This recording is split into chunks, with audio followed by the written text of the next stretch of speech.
मध्य प्रदेश में निजी मेडिकल और डेंटल कॉलेजेस में एडमिशन को लेकर बड़ा फर्जीवाड़ा सामने आया है। जी हां, कांग्रेस से जुड़े छात्र संगठन एनएसयूआई ने आरोप लगाया है कि एनआरआई कोटे से करोड़ों का गोरख धंधा चल रहा है। भोपाल में कांग्रेस कार्यालय पर प्रेस कॉन्फ्रेंस कर संगठन ने पूरे मामले की न्यायिक जांच की मांग उठाई है। देखिए खास रिपोर्ट।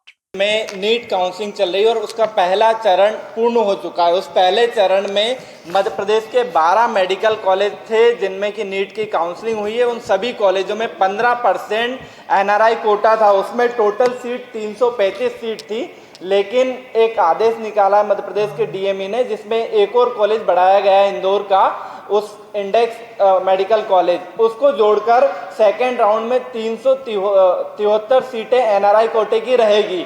इन सीटों के माध्यम से मध्य प्रदेश में एक बड़ा भ्रष्टाचार किया जा रहा है। लंबे समय से ये भ्रष्टाचार सालों से चलता आ रहा है और भ्रष्टाचार में मध्य प्रदेश शासन के अधिकारी समेत विभागीय मंत्रियों की संलिप्तता हमेशा से रही है।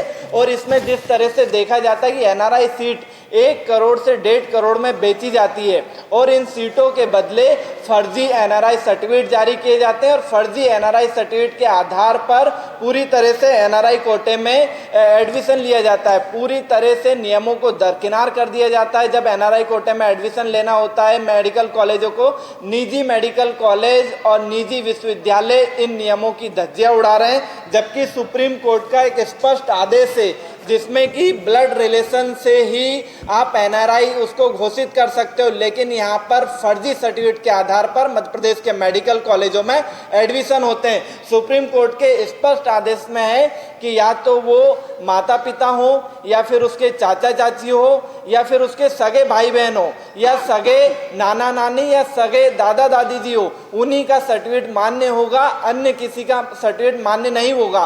वहीं सुप्रीम कोर्ट ने एक और अपने आदेश में कहा है कि जिसकर भी ऊपर वो आश्रित है, एनआरआई जिसका एडमिशन हो रहा है छात्र का, वो जिसके ऊपर भी आश्रित है उसकी शुरू से लेकर आखिरी की पढ़ाई तक का पूरा खर्चा वो स्वयं उठाएंगे। जो स्पॉन्सर रहेगा, जिसके ऊपर वो आश्रित रहेगा, जो एनआरआई सर्टिफिकेट जारी करेगा उसके ऊपर पूरी तरह से आश्रित रहेगा और उसकी फीस जो है वो एनआरआई कोटे की जो फीस है वो उसी के अकाउंट से भरी जाएगी। लेकिन मध्य प्रदेश में ऐसा नहीं हो रहा है। मध्य प्रदेश में नियमों की धज्जियां उड़ाने के लिए मध्य प्रदेश शासन लगातार अपने नियमों में बदलाव कर रहा है। सबसे पहले मध्य प्रदेश शासन ने 2018 में अपने नियमों में बदलाव किया था।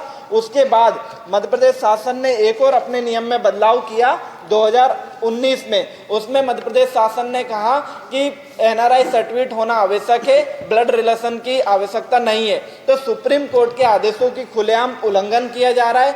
वहीं एमसीआई और मेडिकल काउंसिल ऑफ इंडिया के नियमों की खुलेआम धज्जियां उड़ाई जा रही मध्य प्रदेश में। और जिस तरह से हमने देखा कि पूरे तरह से ये फर्जी प्रमाण पत्र मोटी रकम लेकर जारी किए जाते हैं।